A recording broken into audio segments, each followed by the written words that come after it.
ಶ್ರದ್ಧಾ ಮತ್ತು ಭಕ್ತಿಯ ಸಂಗಮವಾಗಿರುವ ಶ್ರೀ ಜಗದ್ಗುರು ನಾಡೋಜ ಅನ್ನದಾನೀಶ್ವರ ಶ್ರೀಮಠದ 156ನೇಯ ಜಾತ್ರಾ ಮಹೋತ್ಸವವು ಭಕ್ತರ ಸಾಗರದ ನಡುವೆ ಅತ್ಯಂತ ವೈಭವದಿಂದ ನೆರವೇರಿತು.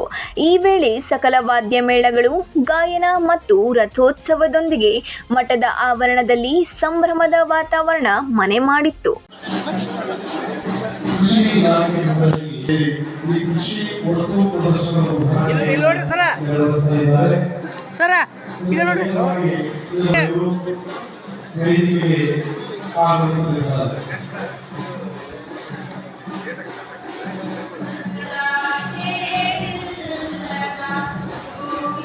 ಬೆಳಗ್ಗೆಯಿಂದಲೇ ವಿವಿಧ ಧಾರ್ಮಿಕ ವಿಧಿವಿಧಾನಗಳು ಜರುಗಿದ್ದವು.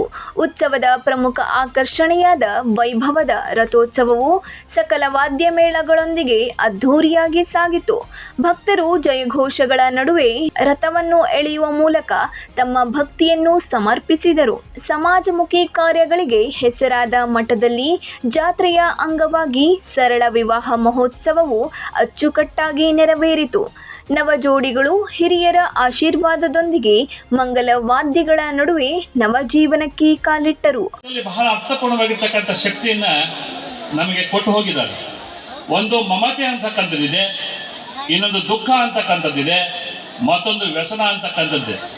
ಈ ಮೂರು ಸಮ್ಮಿಳಿತವಾಗ್ತವೋ ಅವೆಲ್ಲ ಸಮನಾಗಿ ನೀವು ತೆಗೆದುಕೊಂಡು ಹೋದಾಗ ಅದು ನಮಗೇನಾಗ್ತದೆ, ಸಂಸಾರ ಸಸಾರವಾಗ್ತದೆ.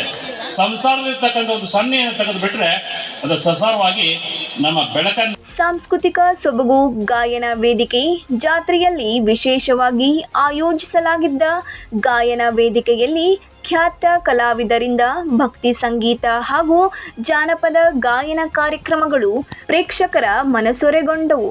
ಆಧ್ಯಾತ್ಮ ಮತ್ತು ಕಲೆಯ ಮಿಲನಕ್ಕೆ ಸಾಕ್ಷಿಯಾದ ಈ ವೇದಿಕೆಯು ಜನಮನ ಸೆಳೆಯುವಲ್ಲಿ ಯಶಸ್ವಿಯಾಯಿತು.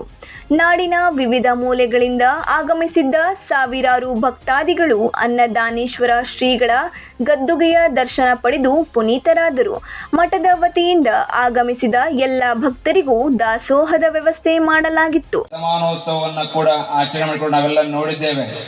ಬಹುಶಃ ಮುಂಡರಗಿಯ ಶ್ರೀಪೀಠ ಕೇವಲ ಧಾರ್ಮಿಕ ಕ್ಷೇತ್ರಕ್ಕೆ ಮೀಸಲಾಗಿಡದೆ ಸಾಮಾಜಿಕವಾಗಿ, ಶೈಕ್ಷಣಿಕವಾಗಿ, ಸಾಮಾಜಿಕವಾಗಿ ಸಾಕಷ್ಟನ್ನ ಕೊಡುಗೆಯನ್ನು ಕೊಟ್ಟಂತ ಉತ್ತರ ಕರ್ನಾಟಕ ಮಠಗಳಲ್ಲಿ ಅಗ್ರಗಣ್ಯ ಮಠ ಯಾವುದಂದ್ರೆ ಅದು ಮುಂಡರಗಿಯ ಜಗದ್ಗುರು ಸಂಸ್ಥಾನ ಮಠ ಪೀಠ.